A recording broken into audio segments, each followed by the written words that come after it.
In the chess of business, the one who controls the board is not the one who moves the strongest pieces, but the one who dictates the rules of the game. Today, over 600 million people hit play without thinking. Spotify has become the oxygen of an entire industry.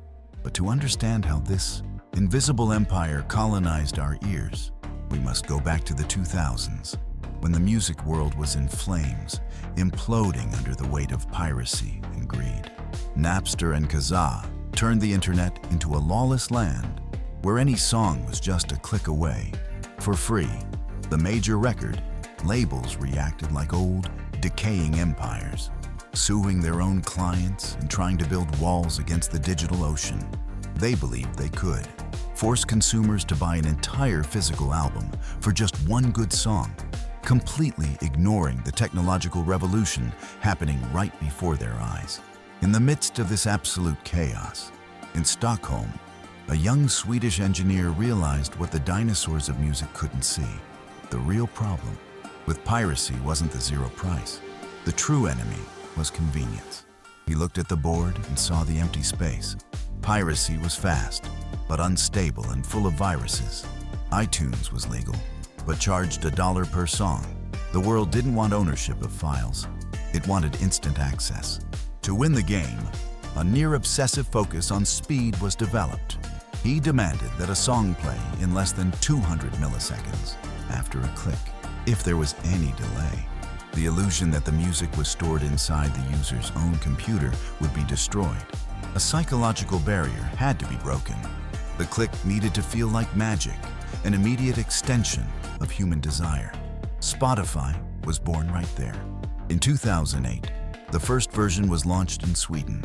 The invitation was a highly coveted privilege, and the dark, elegant interface was almost hypnotic.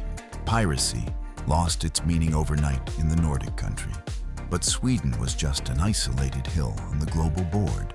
The real prize, the king that needed to be overtaken for the app to truly dominate the world and change the rules forever, was on the other side of the Atlantic Ocean. Conquering America was the equivalent of invading an armed fortress. In the United States, the tech empires seemed unshakable, using all their influence to delay the launch of the Swedish platform. They knew that streaming would make paid downloads obsolete. To break through the American blockade, a brilliant tactical sacrifice had to be engineered to change consumer behavior forever. The freemium model was designed. The casual user could listen to everything for free, provided they accepted intermittent ads. For record labels, this looked like financial suicide, but a psychological trap was set. The comfort of the ecosystem would create an impossible dependence to break. The app didn't force the user to pay. It merely charged a convenience toll to remove ads and deliver the perfect experience. The conversion of free users into premium subscribers turned into a perfect mathematical machine for generating predictable revenue. But the institutional checkmate was still missing. The major labels still controlled the rights to almost every song on the planet. In a desperate move, the platform granted shares of its own stock to major labels, securing the necessary licenses. The platform landed in the US in 2011. The success was overwhelming, but it masked a terrifying financial abyss. The company burned through billions of dollars of venture capital to keep servers running and pay minimum royalties, operating in the red year after year. Wall Street watched with skepticism, wondering if it was a visionary genius move or a sophisticated digital pyramid scheme. What the market took time to understand was that it wasn't just selling music, but operating a tectonic shift in human behavior.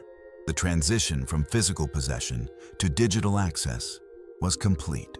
Consumers lost interest in collecting records or organizing MP3 files. Music ceased to be a durable good and transformed into a public utility service, like water flowing from a tap. With the world at its feet, the platform activated its most lethal weapon, the recommendation algorithm. The introduction of curated personalized playlists changed everything. Artificial intelligence began to map the most intimate habits of users, understanding their tastes better than they did. themselves. Human curation was sidelined.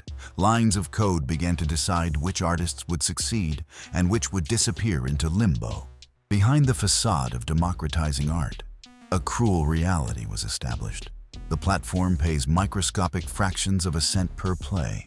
For an independent artist to survive, they need to accumulate millions of monthly streams. The axis of power changed hands, but did not return to the musicians. The platform transformed into a digital feudal landlord, charging an invisible tax on the world's attention and time. The mathematics of the algorithm began to reshape the very structure of music. A stream is only counted if the user listens to the first 30 seconds of a track. Consequently, choruses were pushed to the beginning, long intros disappeared, and songs became shorter and more homogeneous. Art was surgically redesigned to capture the human brain before a finger hits the skip button. The rebellion erupted when major pop icons withdrew their catalogs from the platform. They accused the company of devaluing intellectual work. But the boycott hit a brutal truth. The platform was already too big. Staying off the app meant disappearing from the cultural consciousness of the new generation. One by one, the rebels returned. The dependence became absolute. Artists realized they were no longer selling their music to fans. They were begging for a spot on the official playlists controlled by the company. The algorithm discovered that humans do not necessarily seek artistic genius in their routine.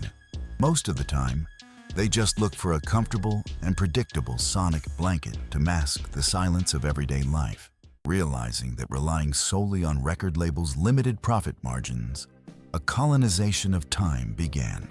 Hundreds of millions of dollars were spent acquiring podcast studios and signing exclusive deals with major celebrities.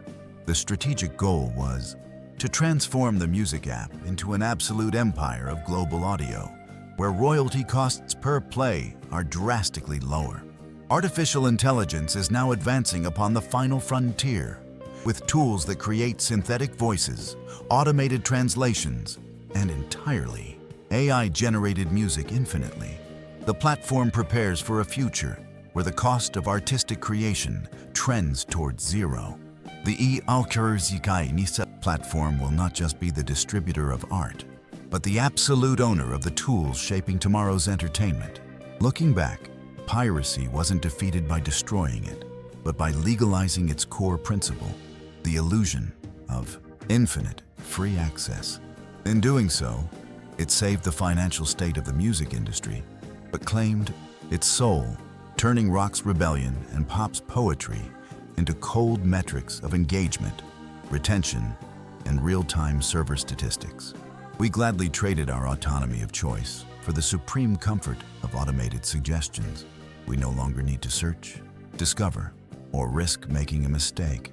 The algorithm does the work for us. The real price of this monthly subscription is not paid in money, but in the quiet standardization of our cultural taste, where an invisible system dictates the rules of the game. In the end, the question remains, do you still control what you listen to, or are you just a passenger in someone else's algorithm? Leave your opinion in the comments. I read and reply to everyone. If you appreciate deep analysis of the behind-the-scenes shaping our world, don't forget to subscribe and hit the bell. The game for your attention continues, and I'll see you in the next documentary. Checkmate.